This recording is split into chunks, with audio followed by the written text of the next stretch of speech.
मोर विचार को अणाଯିବ ବା ମୋତେ ଜ୍ଞାତ ହେବ ତାହାକୁ ଏପରି ମନ୍ତ୍ରୀ ରୂପେ ମୋର କର୍ତ୍ତବ୍ୟର ସମୁଚିତ ନିର୍ବାହ ନିମିତ୍ତ ଯେପରି ଆବଶ୍ୟକ ହେବ ତଦ୍ଭିନ୍ନ ପ୍ରତ୍ୟକ୍ଷ ବା ପରୋକ୍ଷ ଭାବେ କୌଣସି ବ୍ୟକ୍ତି ବା ବ୍ୟକ୍ତିମାନଙ୍କୁ ଜଣାଇବି ନାହିଁ ବା ପ୍ରକଟ କରିବି ନାହିଁ। ମୁଁ ଶ୍ରୀ ଶାରଦା ପ୍ରସାଦ ନାୟକ ଈଶ୍ୱରଙ୍କ ନାମରେ ଶପଥ କରୁଅଛି ଯେ ମୁଁ ବିଧି ଦ୍ୱାରା ପ୍ରତିଷ୍ଠିତ ଭାରତର ସମ୍ବିଧାନ ପ୍ରତି ଶ୍ରଦ୍ଧା ଓ ନିଷ୍ଠା ରଖିବି, ଭାରତର ସାର୍ବଭୌମତ୍ୱ ଓ ଅଖଣ୍ଡତା ରକ୍ଷା କରିବି, ଓଡ଼ିଶା ରାଜ୍ୟର ମନ୍ତ୍ରୀ ରୂପେ ମୋର କର୍ତ୍ତବ୍ୟ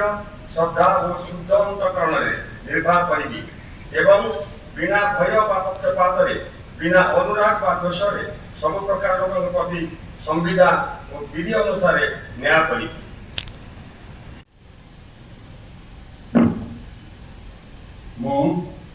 ମୁଁ ଶ୍ରୀ ସୁଦାମ ମରାଠୀ ଈଶ୍ୱରଙ୍କ ନାମରେ ଶପଥ କରୁଛି ଯେ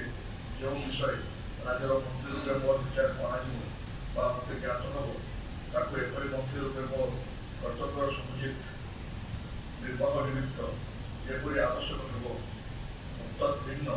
ପ୍ରତ୍ୟକ୍ଷ ବା ପରୋକ୍ଷ ଭାବେ କୌଣସି ବ୍ୟକ୍ତି ବା ବ୍ୟକ୍ତିମାନଙ୍କୁ ଜଣାଇବି ନାହିଁ ବା ପ୍ରକଟ କରିବି ନାହିଁ। ମୁଁ ଶ୍ରୀ ସୁଦାମ ମରାଠୀ ଈଶ୍ୱରଙ୍କ ନାମରେ ଶପଥ କରୁଛି ଯେ ମୁଁ ବିଧି ଦ୍ୱାରା ପ୍ରତିଷ୍ଠିତ ଭାରତର ସମ୍ବିଧାନ ପ୍ରତି ଶ୍ରଦ୍ଧା ଓ ନିଷ୍ଠା ରଖିବି, ଭାରତର ସାର୍ବଭୌମତ୍ୱ ଅଖଣ୍ଡତା ରକ୍ଷା କରିବି, ଓଡ଼ିଶା ରାଜ୍ୟର ମନ୍ତ୍ରୀ ରୂପେ ମୋର କର୍ତ୍ତବ୍ୟ ଶ୍ରଦ୍ଧା ଓ ଶୁଦ୍ଧ ଅନ୍ତଃକରଣରେ ନିର୍ବାହ କରିବି